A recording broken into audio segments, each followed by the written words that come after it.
That is currently the amount of money that has been put into the autonomous vehicle industry at this time.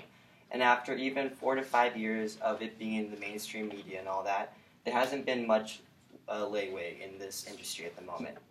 And in the past year or so, there has been a gridlock, in fact, as the transition from the digital world and in test tracks to the actual real world has caused problems with the data, and the sensors aren't able to keep up with the real world transitions of ineffectiveness. And so this is why a new sensor has been needed to fix this problem. Now, what led to the creation of this new sensor is the fact that currently the problem with the main four sensors that we use nowadays is that they each have one or two weaknesses.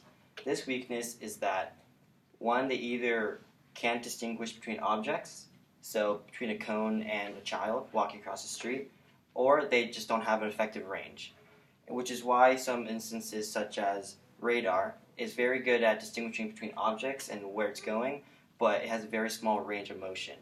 At the same time, something called LiDAR, which uses infrared lights to check its surroundings, it creates a 3D object of a map in front of it. It's able to see very far and know what's around it, but it doesn't know the difference between a plastic bag in front of it and a child or a human walking in front of the car, which is the main problem.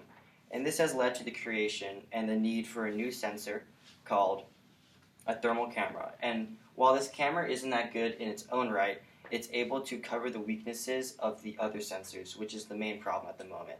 So while it isn't good on its own right, it's able to cover the fact that it can tell between a living thing and a something that's not living, since it's able to read heat temperatures.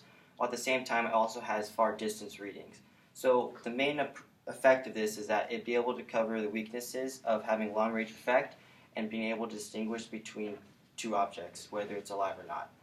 Which is why the solution for driverless cars, autonomous vehicles, would be to add this sensor so that it's able to both have range and know between living things. It gives enough data for the sensors to actually be able to know what's going on around it. Thus, it shows why we need to combine these sensors to fix all that. And who knows, maybe this new sensor will be able to pave the path for autonomous vehicles to enter into the real world instead of being stuck on the track.